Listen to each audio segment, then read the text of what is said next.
네, 연희 씨 인사 먼저 드릴까요? 네. 안녕하세요. 네. 뭐 가족분들 어떻게 지내시는지 모르겠습니다. 저희가 이제 아마 방송을 보실 때는 날이 좀 풀린다고 하는데 지금 뭐 언론에서는 뭐 북극 한파라고 할 정도로 좀 간만에 진짜 춥네요. 그래요? 오랜만에 진짜 겨울 같네라는 분위기네요. 지금 낙성대에 물이 다 얼었어요. 아, 그래요? 네, 얼어가지고 어느 아침에도 씻는데 물을 끓여가지고 조금씩 부으면서 하면서 권한의 행운대를 다시 상기했습니다. 그 일반 이제 아파트 새로 짓는 집들은 조금 난데 이제 구축들은 뭐 서울이건 시골이건 또 서울도 만만치 추우니까 이제 수도가 얼고 뭐 이럴 정도의 겨울이 왔습니다. 그 옛날에는 왜 밖에 나가면 이렇게 그 뭐죠? 세수대야 손에 달라붙고 그러잖아요. 붙죠. 똑똑 붙죠. 똑똑 그러지 붙죠. 않아도 네. 어느 아침 보니까 어느 페이스북이나 어디 댓글 보니까 그 음성에 제가 아는 친한 언니가 있는데 네. 다 얼어서 물이 아예 안 나온다는 거예요. 눈물이 찔끔 나온다고 울고 있다고. 맞아요. 너무 추우면 그리고 이제 남자들은 이거 코가 얼어요. 코털들이 얼어서 와. 그런 게 있습니다. 제법 겨울 같네요. 네. 자, 뭐 여러 가지로 힘들지만 또 올해는 뭐 이제 코로나 이제 백신도 들어온다고 하니 그리고 다행히 조금 대한민국의 코로나 저것도 좀 진정돼 가고 있고요. 뭐 여러분들이 많이 도와주시고 협조해 주셔서 이제 그런 여러 어려움을 뚫고 북도 이제 2021년 혹은 네. 더 길게 내다보고 이제 준비를 하고 있습니다. 다들 아시겠지만 그것이 조선노동당 제8차 대회입니다. 네. 뭐 저희가 그 바로바로 올리지 못해서 조금 시차는 있습니다만 한번 정리하고 좀 소개를 해드리겠습니다. 네. 네. 2021년 올해 네. 1월 5일에 정식 개식을 시작을 하죠. 네. 제8차 당대가 시작이 됩니다. 그래서 5일부터 7일까지 현재까지 계속 3일 동안 계속 되고 있었고요. 네. 아직까지 폐막했다는 이야기는 안 나온 것 같더라고요. 그래서 이 당대 인원이 우선 인원으로 볼 때 7차 당대 5년 전에 7차 당대 때보다 한 1,700여 명이 더 인원이 늘어났더라고요. 그러면 도대체 1,700여 명이 늘어났다고 하면 다 해서 지금 몇 명이 되는 거죠? 예, 지금 이번이 지금 한 7,000여 명이 참가했습니다. 그럼 이전에도 한 5천 몇 명 됐다는 건데. 네, 1,054명이 참가했다가 이번엔 7,000여 명이 참가해서 한 1,700여 명이 늘어났죠. 근데 늘어났는데 이 늘어난 숫자가 그냥 늘어난 게 아니라 네. 그래서 지금 보시면 그러니까 그 7차, 8차가 이제 예전과 달리 저희가 뭐 시간이 되면 조금 뭐 여러분들도 뭐 많이 아시는 분도 있어서 그런데 이 그 5년 안에 그리고 또 미리 우리가 할 거다라고 공표를 하고 준비한 것도 있습니다만 참가 인원도 많아졌고 그러니까 요 짧은 막간이지만 그쵸. 제가 이제 관심이 있어서 이제 방송하면서 조금 보니까 그러니까 한국 방송에서 이러는 거예요. 3일날, 4일날 뭐 대회 한다는데 소식이 없다, 뭐 문제 생겼다, 뭐 열심히 떠들더만. 근데 이제 5일날 바로 또 준비를 했고 뭐 마스크를 안 쓰고 있네 가지고 여러 가지 얘기를 하는데 아무래도 뭐 코로나 얘기 많이 말씀드렸는데 그쵸. 자신감의 표시겠죠. 그렇죠. 네, 그래서 이 표를 좀 찾느라고 지금 조금 전에 그랬는데요. 네네. 이 표가 좀 중요한 것 같더라고요. 이때까지 우리는 인원이 늘어났다 하게 되면 기본 뭐 당일꾼들이 많을 거야. 밑에 사람들보다. 당 8차 대회 하게 되면 간부들끼리 저희들끼리 하겠지. 뭐 이런 이미지가 많거든요. 네. 근데 이번에 가보니까 네. 당 정치 일꾼들 뭐 이런 사람들도 감소가 됐어요. 숫자를 좀 숫자가 완전 줄이고. 줄어들었습니다. 그리고 대신에 현장 노동자들, 그다음에 과학, 병원, 문화예술, 출판 네. 현지에 있는 사람들이 더 많이 증가가 됐습니다. 네. 그다음에 7차 때만 해도 이렇게 비전형 장기수분들, 항일휴문 투사분들 이분들이 7차 때만 해도 몇 명 있었어요. 아이고 2000년 그때 올라가신 분들 여기 참가하셨겠네요. 그렇죠. 항일투사는 한 몇십 명이 참가하셨고 이제 다 연로하셨어 많이 돌아가셨을 비전형 거고. 장기수분들은 24명이 참가하셨거든요. 7차 때. 근데 8차 때는 한 분도 안 참가하셨어요. 그래서 그러니까 그런 것들 보면서 물론 나이도 드셔서 그랬겠지만 기본 이제는 일하는 당, 전진하는 당, 투쟁하는 당 해가지고 실제 현장에 있는 사람들 기본으로 한다. 꼭대기 있는 사람들보다는 지시하고 뭐 책상에 있는 사람들보다는 현장에서 일하는 노동자, 근로자들이 기본으로 했다고 볼 수 있습니다. 네, 그래서 현장의 핵심 당원 이게 조금 구별해 보시고 아까 말씀하신 이제 당, 뭐 중앙당, 정치 일꾼들보다는 현장에서 일하는 당원들의 숫자를 늘리고 정치 일꾼들을 좀 줄이고 그리고 이제 거기 보시면 군인들의 숫자를 절반 이상 삭감했습니다. 네. 700여 명에서 이제 300여 명으로 삭감하고 이제 그게 좀 큰 차이가 있는 게 아닌가 뭐 이런 생각이 듭니다. 네. 네. 근데 저는 이 8차대 네. 이거 보면서 남쪽의 언론에 대한 아쉬움이 정말 많았어요. 아, 우리가 그래요? 정말 한다하는 대북 언론가들, 뭐 대북 전문가들, 무슨 언론가들 다 나오게 되면 가장 중점을 뭘 말하냐면 텅국의 실패를 인정했다. 북이 8차대 때 실패를 네네. 인정했으니까 이제는 헛투쟁하지 말고 남북 협력으로 나와서 국제사회로 나와라. 이런 거 이제는 더 어디 갈 데 없다. 대부분 언론들이 그러더라고요. 실패 그냥 모든 언론들 보게 되면 첫 마디가 그거예요. 실패 인정했다. 실패 인정했으니까 이제 밖으로 나와야 된다. 남북 협력해야 된다. 9일밖에 없다. 이런 게 참 난 너무 아쉬워요.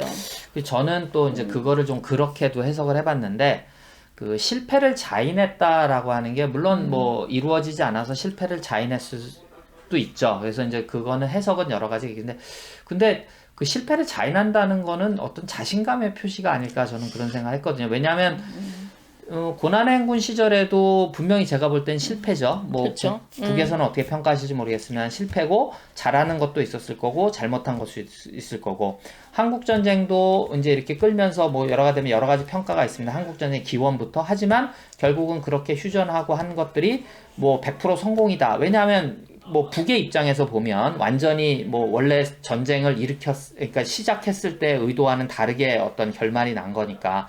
근데 그런 것들을 뭐 옛날에는 이제 내부적으로 평가하고 내부적으로 총화하는 게 많았다고 하면 지금 이거는 김정은 위원장이 돼서 다 정리를 하고 그리고 더 뭐라 그럴까 나은 새로운 어떤 발전을 위해서 인정하는 거기 때문에 저는 북이 변화하는 모습으로 좀 느껴졌거든요. 우리가 네. 지금 이룩한 성과, 네. 이룩한 성과도 정말 소중하지 하지만 그 전에 쓰러진 교훈도 정말 소중하거든요. 네. 다시는 그런 교훈을 우리가 가지면 안 되기 때문 아니겠습니까? 네. 남쪽 보게 되면 옛날에 정말 체류탄에 맞아서 죽고 했던 우리 1987 그런 세대들 그 독재 시대가 우리는 다시는 그런 세대를 가지면 안 되는 거잖아요. 그만큼 그 역사가 소중한 거잖아요. 우리가 어떤 피로 그걸 이겨냈기 때문에 그래서 다시는 그런 독재 세대를 가지면 안 되고 우리가 민주화를 실현해야 된다 이렇게 많은 분들이 이렇게 했던 거기 때문에 북에서도 삼중고 정말 많은 권한이 있었잖아요. 그 중에서 우리가 어게는 계획을 세웠는데 끝내 실현을 못했습니다. 2년 전까지만 해도 제대로 나가다가 작년에 너무나도 무지하게 삼중고가 닥치는 바람에 아무것도 못했던 거죠. 그래도 그 나라가 어떤 목표를 세우고 실현하려고 한다는 것 자체가 나는 너무 멋있어요. 예, 아무 나라나 다 이렇게 목표를 세우고 몇 년까지는 우리 이거 할 거야. 이렇게 세우고 나가는 나라가 불과 몇 나라나 있을까. 목표가 있다는 것 자체가 너무 소중한 거고 그 목표를 미달했다는 것 자체가 희망이 있는 거 아닙니까? 그래서 그 미달에서 이번에서도 그걸 정말 그 자체를 우리는 소중하게 봐야 되고 그래서 입도 서야 되고 절대 객관에서 결함을 찾지 마라. 주관에서 찾아서 일어나가야 된다. 이런 마음이 들어요. 그래서 이제 뭐 혹시라도 뭐 저희 늘 봐주시는 분들은 그렇고 오다 가다 보신 분들이 혹시 뭐 이 시간까지 이걸 보신다고 하면 그 생각은 해보셨으면 좋겠어요. 그러니까 저게 우리가 아는 독재 국가라고 하면 결코 실패를 자인하지 않거든요. 전두환, 그 박정희, 이승만 단 한 번도 사과한 적 없습니다. 그리고 외국의 독재자들도 마찬가지인 거고. 근데 실패를 자인하고 뭐 문제점을 지적했다는 그것도 그거를 내부적으로만 평가한 게 아니라 대외적으로 이제 그 기념 축사 때 아예 발표를 했고 그 다음에는 이제 일꾼들이 많이 바뀌었다는 거 그게 또 뭐 숙청이니 이런 말로 생각하는데 저는 그게 아니라고 생각하거든요. 왜냐하면 당에 어떤 일을 하다 보면 과오가 있을 수 있고 뭐 북에 그런 말이 유명하더라고요. 과오가 없는 사람은 일을 하지 않은 거다. 그러니까 일을 하니까 과오가 있는 거죠. 맞아요. 네, 그러니까 일꾼들이 자리 바꿈을 하는 게 저는 당연하다고 생각해요. 왜냐면 우리도 기득권 그러잖아요. 그러니까 기득권이 안 바뀌는 게 문제인 거지. 이제 일을 하다 보면 과오가 있고 과오가 있으면 바뀌는 거고. 예. 예. 그리고 이제 내가 뭐 어디에 단체에 일을 하더라도 내가 아무에게도 욕을 먹지 않고 그 일을 물러났다고 하면 그게 그냥 동호회가 아닌 이상 나는 아무 일도 안 했다는 거예요. 일을 하다 보면 반드시 욕은 먹게 돼 있습니다. 왜냐하면 반대하는 사람이 있으니까. 지금 우리 정부의 뭐 교육 정책, 부동산 정책 다 마찬가지인 거죠. 반대하는 사람은 있거든요. 손해를 보는 사람이 있으니까. 네. 그래서 이제 지금 뭐 첫째 날, 둘째 날까지 했는데 첫째 날에 예. 아, 성과와 실패 요인에 네, 대한 네. 분석이 있었군요. 네, 네네. 실패 요인에 대해서 말을 하면서 그 실패 요인들이 객관도 있고 외부도 네. 있고 내부도 있고 다 여러 가지가 있지 않았습니까? 네. 내부 할 때는 코로나라던가 수해 피해라던가 내부적으로도 우리 관료주의라던가 어떤 이런 나쁜 잘 아직까지 준비되지 않았던 이런 사람들도 있죠. 아직 노동자들 속에 들어가서 깊이 있게 좀 하지 못하고 그거는 투소리 치고. 늘 생기는 것 같아요. 그러니까 네. 공무원 제도, 관료 제도라고 그쵸. 하는 거는 네. 어쩔 수 없이 시간이 지나면 정체될 수밖에 없는 그쵸. 것 같아요. 그 그러니까 북- 일꾼들이 네. 많이 바뀌는 거죠. 북에도 아무리 북에서 그렇게 사상개혁하고 해도 간부들이 부정부패하고 어떤 뭐 관료주의 쓰고 이런 건 아직 계속 있지 않습니까? 그래서 계속 북에서 아직까지도 혁명화라는 게 있는 거 아니겠어요? 네. 그리고 계속 교양을 하는 거고 꾸준히 인간 개선을 해나가야 되는 거고 그러면서 특히 그대로 방치해두면 더 큰 장애로 더 걸림돌로 되는 이런 결함들은 대담하게 인정해야 된다. 인정하고 다시는 그런 패턴이 범하지 않게끔 단호한 대책을 세워야 된다고. 이게 그래서 있죠. 저는 꼭 좀 부탁드리고 싶은 게 그래도 뭐 조금이라도 그래도 경제학, 죄송합니다. 정치학이나 행정학을 조금 공부해 본 사람으로서 말씀드린 건 여러분 아실 거예요. 그러니까 어느 나라나 미국도 마찬가지고 우리나라도 마찬가지고 공무원이나 관료, 뭐 영국도 마찬가지고 일본도 마찬가지고 이 관료 제도에 그대로 놔두면 이제 정체되고 하는 이런 조직을 어떻게 계속 물갈이 할 거냐 하는 것을 왜 유독 북한만 숙청이라는 말을 써서 그게 아니라 징계받고 문제가 있으면 근데 이제 다시 일꾼들이 교체되고 하는 그런 과정에서 진짜 이런 그 고난을 빨리 돌파하는 묘수를 찾기 위해서 이제 북이 노력하는 모습들에 조금 초점을 보시면 어떨까 싶고요. 그리고 6일 날은 좀 구체적인 얘기들이 나왔네요. 그래서 교통, 그다음에 기본 건설, 건재, 최신 상업, 국토 여러 가지 여러 분야에서 그 실태들을 다 자세히 다시 여해를 했고 새로운 어게인 계획 전략 방침을 세워서 밝혔다고 합니다. 아마 이게 이제 그 정리할 때 뭐 이런 것들도 아마 뭐 발표를 하리라고 봅니다. 근데 뭐 발표를 안 할 수도 있지만 북의 특성상 뭐 정리되면 이제 여러 가지 발표를 하지 않을까 싶고. 네. 그리고 네. 2일 날에서 또 조금 눈여겨볼 게 그렇게 하면서 어게인 계획, 새로운 어게인 계획 방안을 내놓으면서 국방력 강화 우지를 다시금 천명했습니다. 네. 저거는 아마 북이 평생 갖고 가야 되지 않을까 싶었는데 우리도 아마 지금 복지비하고 제가 정확히 확인 안 했습니다만 아마 제일 큰 그 뭐죠 국가 예산에서 차지하는 부분은 대한민국도 국방비니까 뭐 미국 같은 경우는 천조 국가 아닙니까? 천조를 쓴다는 나라인데 국방력은 뭐 나라가 계속 준비해 가야 될 것이고 네. 그리고 이제 뭐 저희가 조금 그 뭐 당대회 많이 아시는 분들도 있습니다만 쭉 정리를 했는데 뭐 시간상 그러니까 순서대로 하면 여러 가지 방법이 있으나 좀 지루하실까봐 지금 8차죠. 네, 그러면 네. 그 전에는 7차? 7차가 그쵸. 아마 제가 요게 자료가 있으니까 2016년 5월 6일부터 9일까지 열렸네요. 네네. 요때 특징은 아마 김정은 위원장이 처음 아마 공식적으로 그러니까 뭐 되기는 조금 전에 됐습니다만. 그렇죠. 네. 국무위원장으로 후계자로 천명되는 그런 시기였죠. 네네. 이게. 그래서 이제 위원장으로 이제 그 나서서 추대되고 조선노동당 위원장이 되고 그래서 요게 조금 7차가 의미가 있었던 게 그 전에 김정일 위원장 때는 당대회가 없었죠. 그래서 이제 36년 만에 당대회가 됐던 거고 그래서 6차로 넘어가면 그게 1980년입니다. 1980년. 네, 1980년에 한 번 있었고. 네. 6차 때 80년대 기본 내용이 그거 같아요. 네. 좀 사상기술문화 3대 혁명 내놓은 거죠. 8차 네네, 때가, 네. 6차 때가. 네. 근데 그 3대 혁명을 내놓으면서 했던 게 3대 혁명 전시관을 만들게 됩니다. 83년도인가 4년도인가 그때 만드는데 3대 혁명 전시관 같은 경우에는 이게 인민보안성 연못동 쪽에 있어요. 그래서 3대면 전시관을 만들면서 사상기술, 문화 모든 분야에서 이렇게 새로운 기술들 창안한 것들 거기 전시를 합니다. 뭐 별의별 거 다 있어요. 땅콩도 있고 별의별 거 다 있어요. 네네. 예, 그래서 각 분야에서 가가지고 어떤 분야에서 어떤 게 새로운 게 나왔냐 그런 것들 실제 보기도 하고 또 해외에서 외국에서 선진기술 나온 것들 보기도 하고 우리 때는 뭐였냐면 거기 가면 싸게 빨리 살 수 있어요. 제일 새로운 걸 살 수가 있는 네네네. 거예요. 그러니까 각 기관마다 해서 이렇게 사상기술 문화에서 창조해서 자기들 뭔가 새로운 걸 만들었잖아요. 만들어서 거기다 내다 파는 거예요. 전시도 하고 팔기도 하고. 근데 거기에 나가면 아직까지 누구도 나오지 않은 거, 상점에 나오지 않은 거, 그러니까 새로운 걸 먼저 살 수가 있는 거죠. 그래서 구경하기 참 좋아였어요. 그래서 우리가 늘 들었던 뭐 사상, 기술, 문화의 3대 혁명? 네, 네. 예, 요게 이제 이때 1980년 이후로 네. 나왔던 거군요. 그거 네. 당 6차대에서 나오면서 그거 3대 혁명 때문에 3대 혁명 전시관이 건설이 됐던 거죠.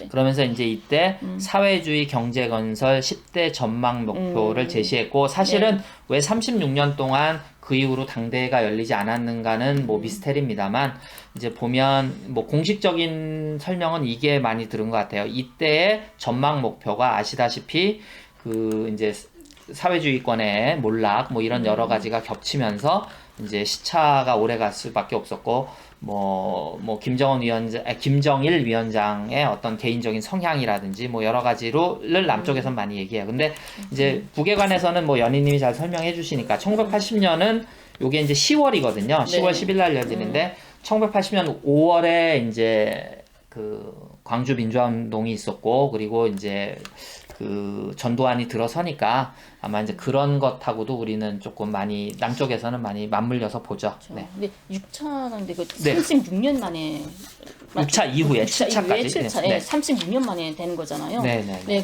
그때 80년대에 6차가 했죠. 네. 하고 7차까지가 근데 그 기간이 이제 권한행은 시절이잖아요.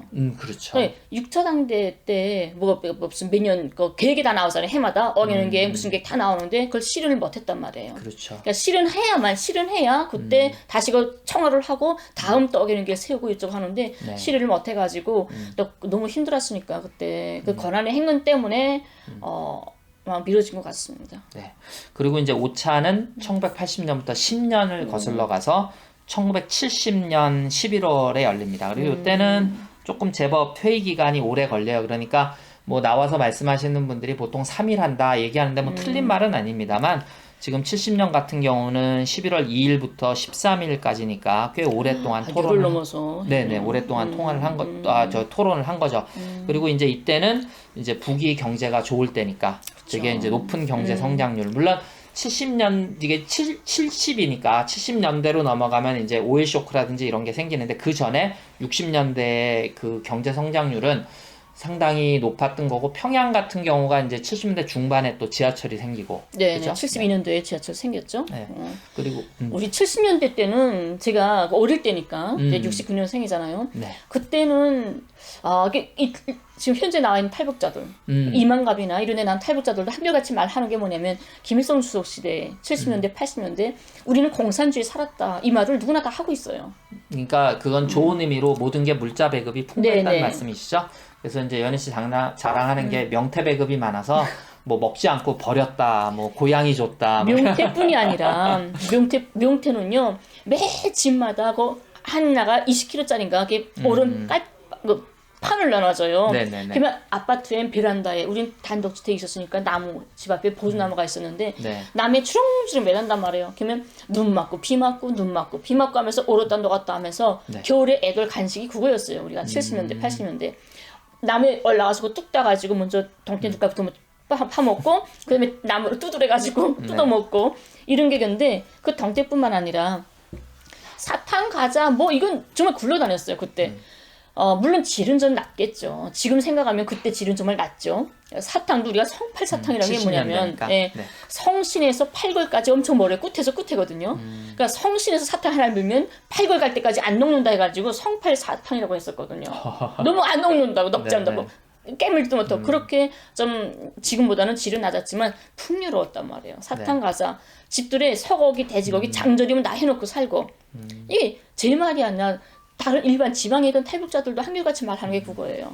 그 꿈 같은 세상이었다. 그래서 이제 뭐 그 이제 조금 시차는 있고 많은 또 그동안에 변화가 있었습니다만 그거는 우리가 조금 생각하셔야 될 것 같아요. 그러니까 이제 뭐 북에서 모든 사람들이 모든 인민들이 뭐 이 밥에 뭐 미역국 먹는다. 근데 그걸 이루지 못했다라고 하는데 꼭 그건 아니라는 거죠. 그러니까 고난의 행군 시기에만 초점을 맞춰서 그렇지 60년대, 그렇죠. 70년대 북은 달랐고 이제 저는 또 대한민국에서 자랐으니까 대한민국과 비교를 해보면 동백림 사건이라고 아실 거예요. 대표적인 이제 간첩 조작 사건인데 동베를린을 이제 한자로 쓰면 음차에 쓰면 동백린이 돼서 이제 동백린 사건이라고 하는데 그 동베를린 사건이 왜 생겼냐 하면 이분들이 베를린에 유학을 가서 거기 이제 그 베를린의 북한 대사관에 구경을 갑니다. 가서 눈이 뒤집어지는 거죠.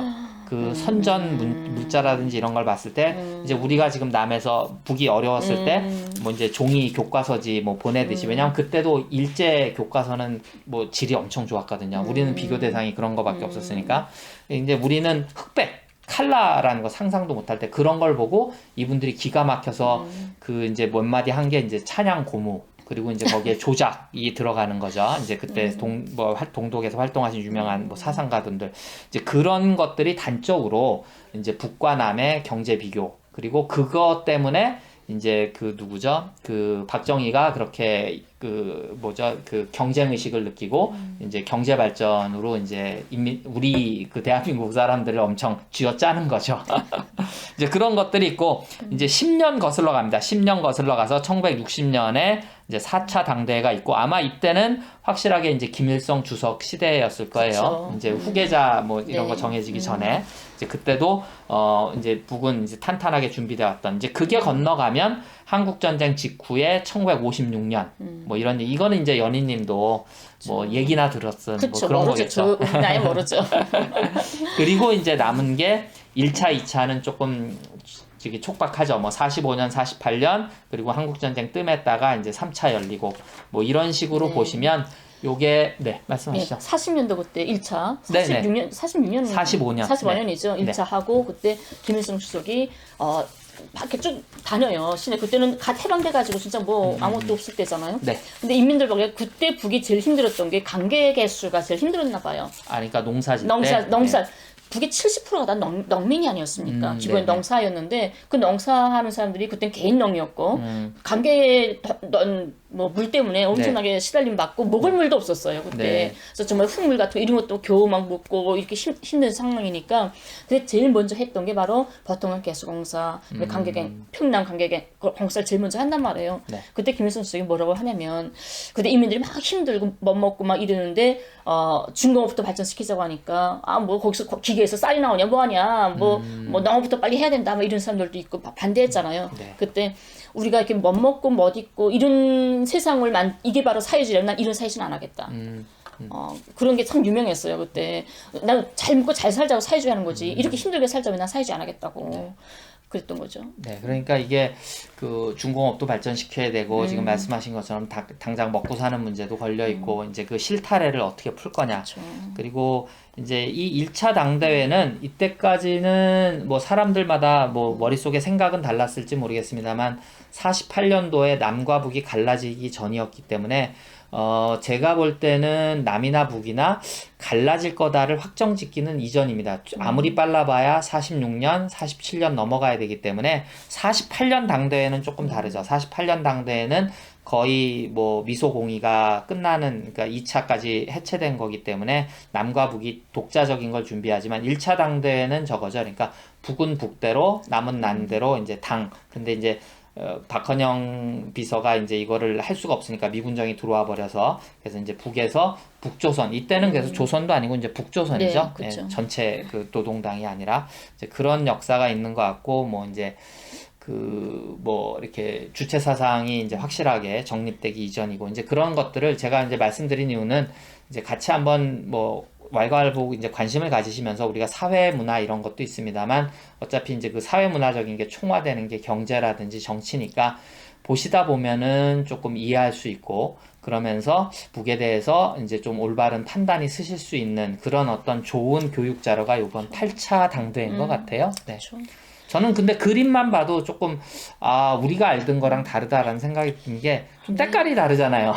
근데 또 어떤 사람들은 네. 뭐라고 하는지 아세요? 네. 언론에 나와가지고 이 사람들 지금 다 마스크 안 썼잖아요. 네네. 그러니까 이게 거짓말이다.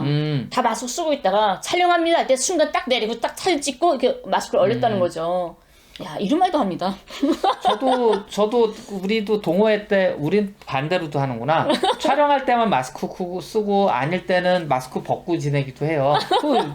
그러면 저거 뭐죠? 보건 그거 우리 위반하는 거죠. 그러니까 사실 이제 그렇게까지 따지면 왜냐하면 뭐 사진 찍을 때 사진용으로 벗고 찍을 수도 있는 거죠. 근데 네. 이게 항상 왜 딱 사람들이 그런 식으로만 버냐. 이게 그렇죠. 버는 시선이 참 안타까운 게 지금 한나라에 수령이 지금 용도자가 있잖아요. 잠깐 벗어도 비루스가 어디 날아갑니까? 벗어도 하여튼 그럼요. 사진 찍으려고 벗어도 비루스 날아가는 거지. 근데 야, 어떻게 왜 그랑 있는 모습을 그냥 편안하게 있는 대로 봐주면 안 될까? 왜 딱 삐뚤어지고 까서 봐야 되나? 이런 게 참 안타까워요. 그래서 이제 공격의 포인트를 그런 분들은 조금 잘못 잡으신 것 같고, 그리고 이제 어떤 요즘은 남북의 창이나 통일전망대도 보면 저는 거기 그림만 보셔도 아 정말 다르구나. 저걸 보고 우리가 진짜 뭐 유엔 인권위원회에서 들어가는 나라들은 여러분 뭐 내전이 났거나 진짜 옛날 화면처럼 막 인종이 인종을 학살하는 이런 나라에서나 뭐 인권 문제를 제기하는 거지, 나름의 정책을 가지고 나름의 국가의 지도 방향을 가지고 운영을 함에 있어서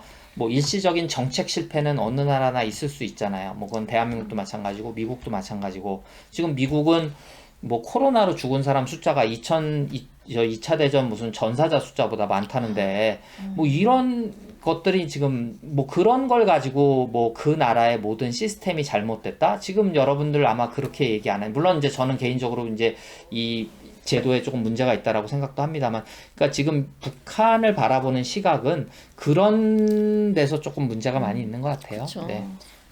네, 그래서 어쨌든 요번 8차 당대에 나오면 뭐 어떤 시선이 됐건 많이 보시고 조금 생각해 보실 수 있는 그런 좀 기회가 됐으면 합니다. 그렇죠. 네. 이게 완전한 게 주체에게 일신단결의 어떤 그 분수령 가장 거든. 우리가 흔히 그러잖아요. 북에서는 사회주의 완전 승리로 가고 있는 과도기 단계다라고 말을 하고 있어요. 그러니까 이번에 정말 사회주의 완전 승리로 가기 위한 어떤 그 분수령이 되지 않겠냐 이런 생각이 듭니다. 그래서 이제 거기서도 뭐 사회주의에 대한 뭐 여러 가지 생각들이 있으시겠습니다만, 과연 북은 왜 사회주의를 고수하려고 하는지, 저 경제제도가 자본주의 경제제도와는 어떻게 다른지 조금 한번 고민을 해보시면 어떨까 싶고, 저희가 이제 방송이 이미 이제 먼저 찍고 나중에 나간다는 거 다 아시니까 1월 6일 날 미국을 보십시오. 그 미국의 국회에 와, 그 깜짝 사람 놀랐어요. 난입하는 거 보면 야 저게 민주주의인가? 야. 그거는 아니잖아요. 예. 그래서 우리가 진짜 미국이 이 코로나 이전도 그랬습니다만 경제라든지 사실은 뉴스에 나오지 않는, 왜냐하면 제가 미국 사람이라도 그런 거 안 내보낼 것 같아요. 어디 가서 학살하고 뭐 이란 이라크 전쟁 벌써 20-30년 전 아닙니까? 그거 타겟으로 죽이고 그거 뭐 컴퓨터 게임 하듯이 보고 즐기고 이런 모습들을 이제 되돌아볼 수 있는 진짜 적나라한 미국을 보면서 우리가 그렇게 찬양했던 미국식 민주주의를 얘기하는 거예요. 진정한 의미에서 민주주의가 아니라, 왜냐하면 북도 민주주의 그리고 사회주의도 사회주의 민주주의라고 합니다. 인민민주주의라고 하고, 이 민주주의, 미국식 민주주의, 그러니까 돈과 이미지로 대통령이 되고 돈과 이미지로 있는 사람들이 엘리트 정치를 하는 미국식 민주주의와 미국식 자본주의에 대해서 우리가 같이 고민해 볼 수 있는. 그렇죠. 네. 이게 민주주의라는 게 정말 너무 남용되고 네. 탈선되는 것 같은데 진정한 민주주의가 지금 제대로 제 길을 못 찾는 것 같은데, 미국이 이번에 코로나라든가 이번에 그 사태 우선 그 자기네 선거 사태 구하면서 미국의 민낯을 많이 보여주는 거 아닙니까? 근데 그걸 보면서 야 어떻게 미국이 한 나라가 세계에도 강대국이란 나라가 저런 모습을 보일까 하고 씁쓸한 마음으로 바라보는 사람도 있는데, 또 어떤 사람들은 저래서 민주주의야. 그건 아닌 것 같아. 왜냐하면 민주주의라는 건 다른 사람의 말도 반영하고 받아들여줘야 되는데, 지금 그 사람들이 하는 거는 폭력이잖아요. 폭행이죠. 폭행이. 그러니까 저런 것도 할 수 있기 때문에 민주주의고, 그래서 우리가 대통령 끌어낼 수 있는 것도 민주주의고, 이렇게 가정을 한단 말이에요. 근데 우리는 평화적이었고 법과 그렇죠. 절차에 따랐죠. 그리고 그거는 보수들도 동의를 한 거죠. 야 이건 아닌 것 같다. 그러니까 탄핵의 결정이 그렇게 나온 거죠. 웃기더라고요. 네. 참. 그 뭐 여러 가지 네. 좀 1월부터 우리가 한번 올해 한 해는 뭐 이런 것들을 좀 심도 있게 우리 같이 한번 고민해 보시면 어떨까 해서 뭐 한번 얘기를 좀 꺼내 봤습니다. 네. 같이 한번 고민해 보시고요. 오늘은 여기서 할까요? 네. 네, 여러분 감사합니다.